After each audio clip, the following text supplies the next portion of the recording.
Na aula passada, parte 1, né, nós vimos sobre a gênese dos direitos humanos na Idade Média, na Idade Moderna e nas revoluções burguesas. Hoje a gente vai partir do século XX. Então, o século XX ele foi marcado por duas guerras mundiais que resultaram em grandes violações dos direitos humanos. Durante a Primeira Guerra Mundial, surgiu o direito humanitário, a Organização Internacional do Trabalho, além do estabelecimento da Liga das Nações através do Tratado de Versalhes. Então, a Primeira Guerra Mundial ela ocorreu de 1914 a 1918 e foi o início, ela deu início ao processo de internacionalização dos direitos da pessoa humana. Foi na Primeira Guerra Mundial, mais precisamente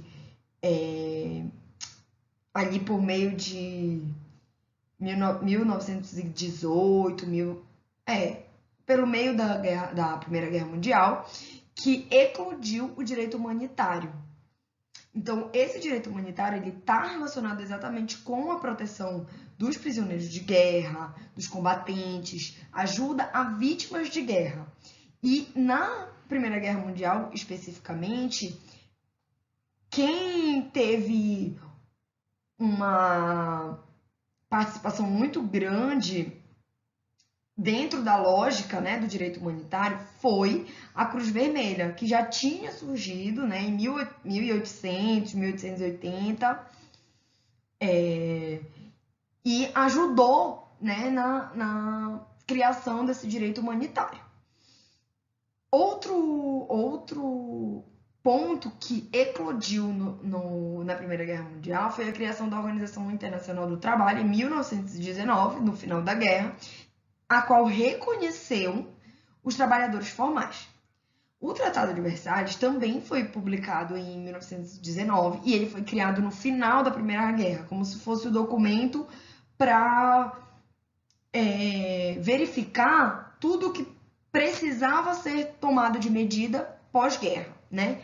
Então esse tratado, além dele criar o Tribunal de Versalhes para responsabilizar o rei da Alemanha pelos crimes de guerra, ele criou a Liga das Nações, que é um órgão criado com a ideia de possibilitar um diálogo entre as nações para a manutenção da paz, para não existir mais guerras. A Liga das Nações não existe mais, ela foi o órgão antecessor da ONU, e a ONU, a Organização das Nações Unidas, que foi criada no pós-Segunda Guerra Mundial, que eu vou contar daqui a pouco para vocês. Então, a ideia de todo esse aparato é a manutenção da paz pós Primeira Guerra Mundial. Isso contribui muito com a formação e a criação dos direitos humanos. De 1919 a 1933, a Alemanha ela tentou se reorganizar, né? Tentou reorganizar o Estado em função da sociedade e não apenas do indivíduo, dando um novo rosto para o Império Alemão, que passou a ser mais democrático e mais liberal. E aí, nesse contexto, surgiu a Constituição de Weimar, que foi um marco para o movimento constitucionalista, porque consagrou direitos sociais relativos à produção, relativos à produção de trabalho, à educação, à cultura, à previdência. Então, essas foram as contribuições da Primeira Guerra Mundial.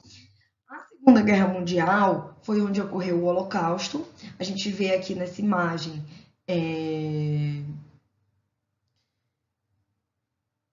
crianças presas, né, e que provavelmente foram mortas dentro do contexto da Segunda Guerra Mundial, onde ocorreu as maiores atrocidades do mundo até hoje, né? Então, vamos lá. A atrocidade cometida durante o Holocausto exigiu uma resposta mais forte a crimes de guerra e genocídios. Então, em 1945, foi criada a Organização das Nações Unidas por meio da Carta de São Francisco, tornando-se o acontecimento mais significativo da história dos direitos humanos. E é exatamente isso. Com o final da Segunda Guerra Mundial, foi observado que era necessário um órgão mais prepotente ao combate dos conflitos. Então, um órgão que tivesse mecanismos para possibilitar que os estados fossem punidos pelo cometimento de crimes de guerra ou não, né?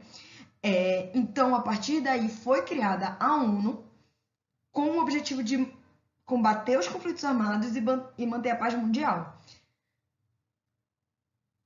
Mas hoje a ONU, o papel da ONU não está só relacionado à guerra e a manutenção na paz nesse contexto de guerra, mas está relacionado à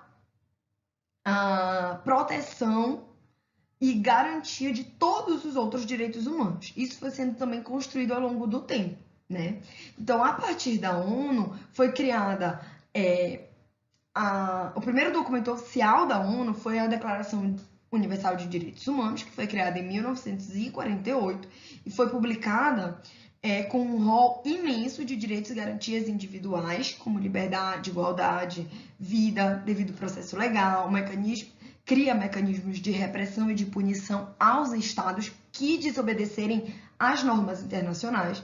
Portanto, trouxe como forma de declaração, né, para todos os países, todo esse aparato de direitos.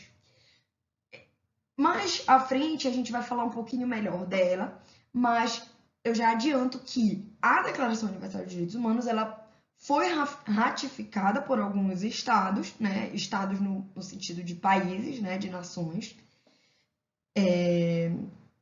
e para esses estados ela é vinculante, ou seja, caso eles desobedeçam um dos direitos que estão postos nessa lei, nessa declaração, eles têm que ser punidos, responsabilizados. Mas muitos estados também não ratificaram essa declaração. Veja, no contexto que ela foi criada, muitos estados ainda estavam um pouco desconfiados. Foi o primeiro documento oficial da ONU. Então, muitos estados tiveram esse receio, né? Mas, ao longo do tempo, foi criado na doutrina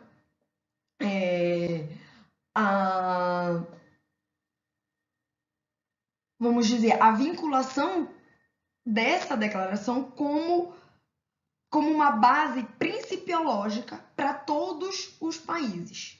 Então, todos os países devem observar essa declaração, porque ela é a base principiológica aí desse direito internacional dos direitos humanos. Então, vamos passar agora